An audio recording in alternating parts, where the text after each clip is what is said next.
Hello everybody, Neffertity here, and I've got another speed paint for you today because everybody seemed to really like the last one, and along with this I'm going to go ahead and tell a little bit of story. But first, a little bit of information regarding what exactly I'm drawing. I recently rewatched Raya and the Last Dragon, which, love the film. I thought it was great. I personally loved the design of the Kumandran dragons. I thought they looked really cool. Sisu's character was quirky but could be annoying at times, but overall it was a decently good film. I liked it, and it had dragons, so brownie points there for me. I like dragons. However, I did also recently watch Luca, and I absolutely love this film.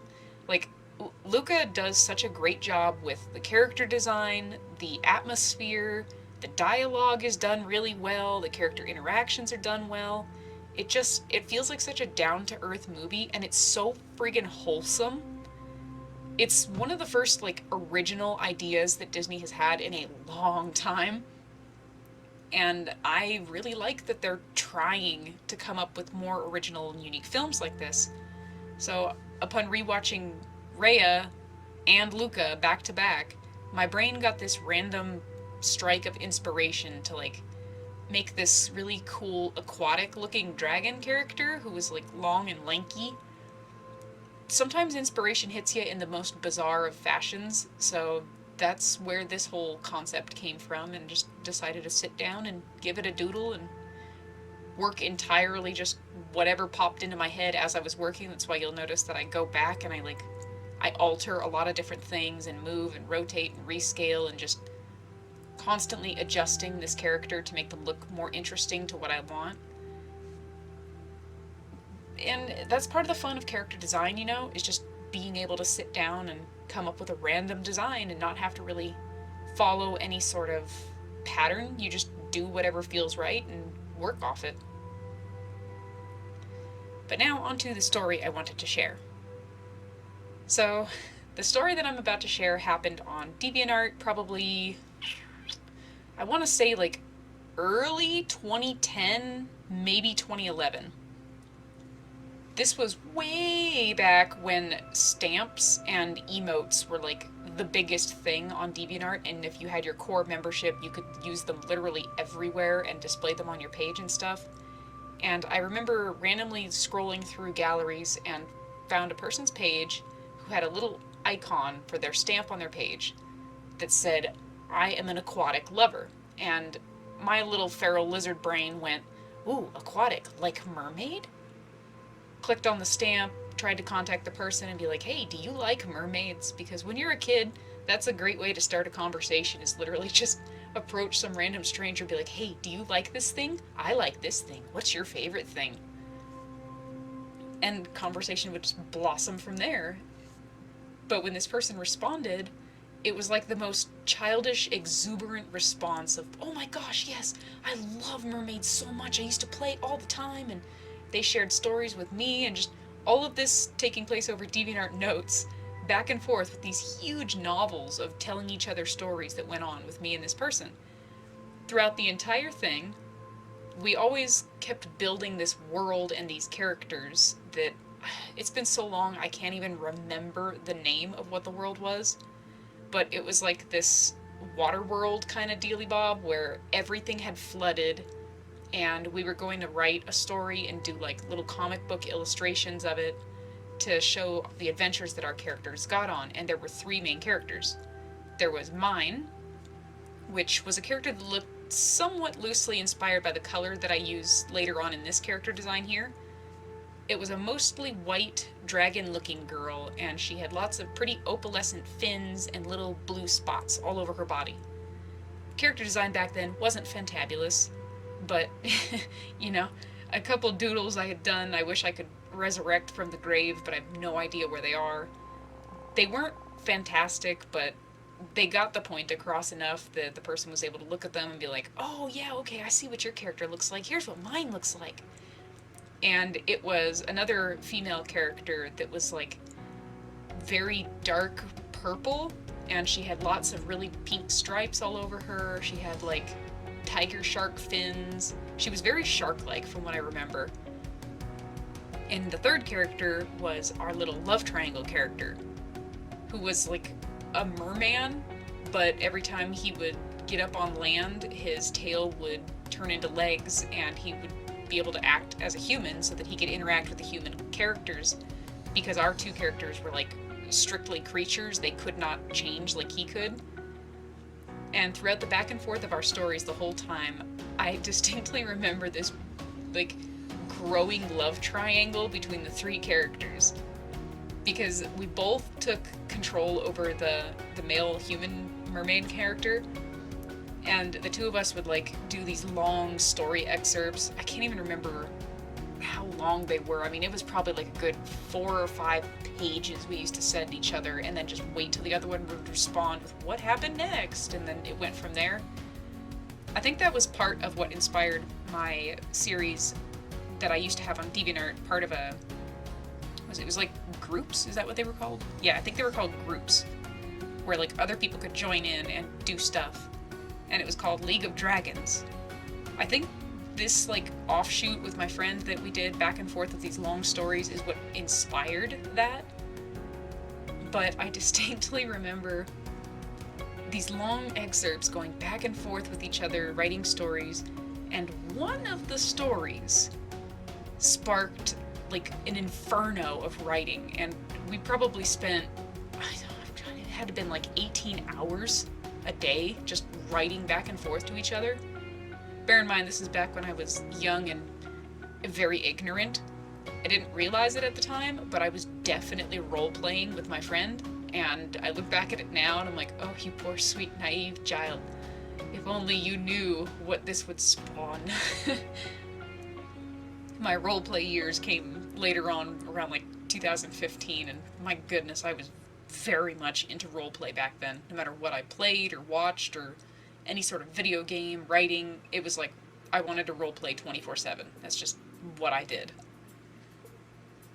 And this one spicy story that happened, it was like the two creature characters, the two girls, went to a big trading place that had lots of commerce with lots of humans, and they wore cloaks and they hid their tails underneath their cloaks so that nobody could see their face or their scales.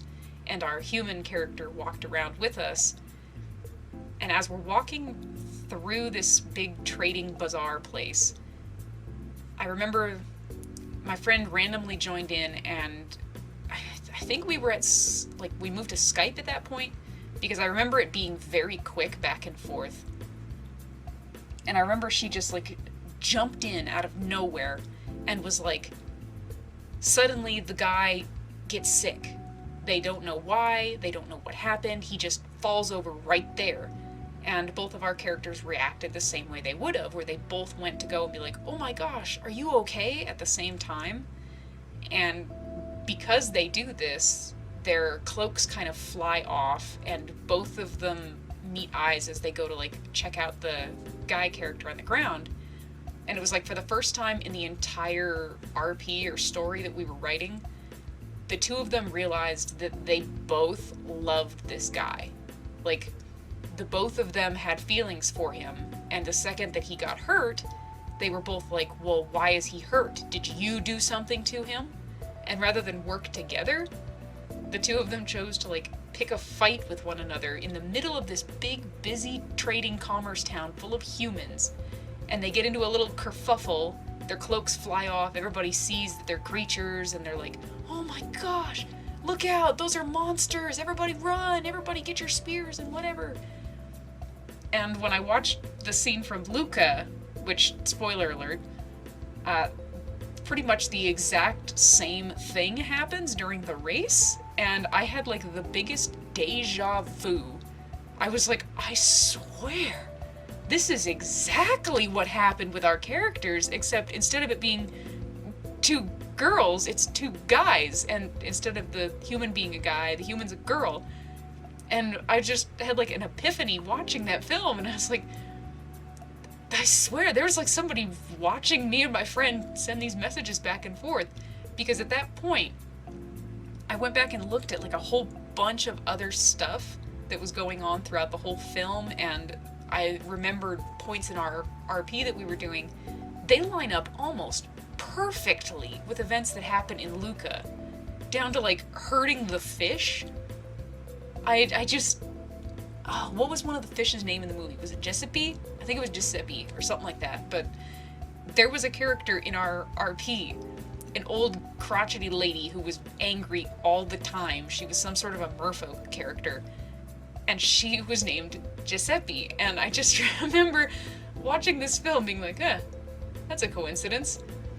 And then comparing all the different things, it seemed like so many things lined up that it was just bizarre. Like, I don't know if anybody's ever had epiphanies like that, but that's not the first time that something like that has happened. And it kind of shocks my brain to be like, I'm so confused. Wow. Like, the likelihood that these things lined up this perfectly with just a couple minute differences.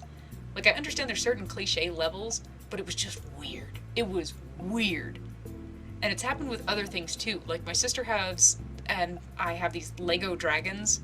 I don't know if you ever saw the Mega Bloks dragon collections, but the Mega Bloks dragons had these particular,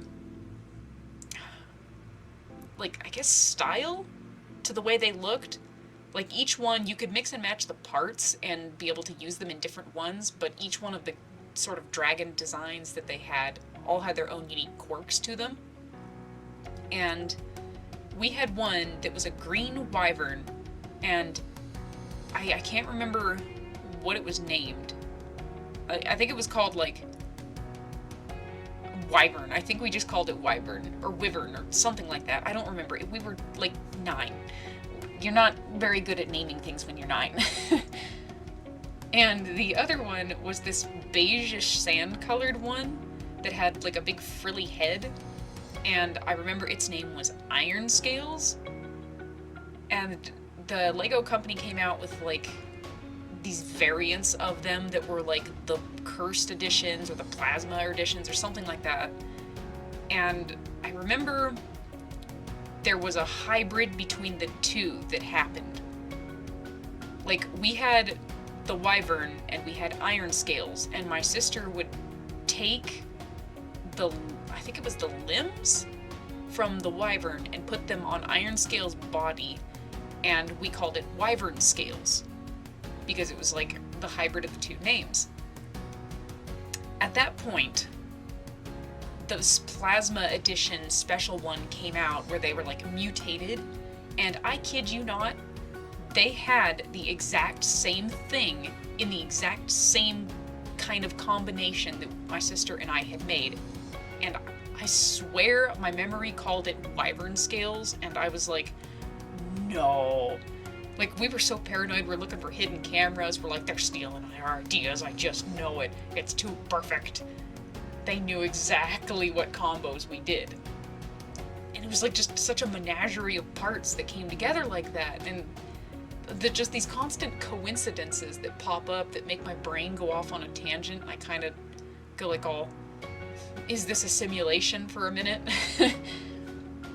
It's weird to go through experiences like that, and watching Luca just set off the biggest deja vu and made me remember that whole experience I had gone through with that other DeviantArt user. And it's wild to think that the tiniest little things can trigger memories in your brain like that and just send you off on this crazy, I can't even think of a word to compare it to, like, just wild is what we went through. But it was interesting. It was fun. I liked it. I liked the film, and it helped inspire this character design. I really wanted to play with a bunch of different colors on this one, and I kind of tried to keep the design somewhat fursuit friendly, because at one point I would like to try and make a fursuit out of this character. Granted, I'd have to adapt the design to, like, a fursuit ref, but I have all these colors of fabric available, and the opalescent fins, I have a fabric for that. I know how to do gradations, and I feel it would be really impressive to just have a whole ton of these little spots all over a fursuit design and be like, wow, look at that natural gradation. Oh my gosh, every one of those is hand sewn. I think it's pretty. I like it, and hopefully you all enjoyed hearing my brain ramble for the last 15 minutes. But Here she is. I decided to name her Althea. It is a Greek name, and it's a name that I actually had a friend that was named Althea long ago. I feel like deja vu moment kicks in and my brain goes, you know that person that you had that big RP with? Yeah, their name was Althea. I hope you all enjoyed watching this video. I'm not going to do a Patreon plug for a SPEEDPAINT because they're just quick little 15-minute things and there's no point doing Patreon plugs because these are just hubbubbles and not a whole lot of editing goes into them. So if you enjoyed, cool, leave a thumbs up. Maybe go to the comments and share a small story with me about something that triggered a deja vu or inspired you. But other than that, it is late, I am tired, and I'm going to go to bed. So I hope you all have a most wonderful day and a fantastic life.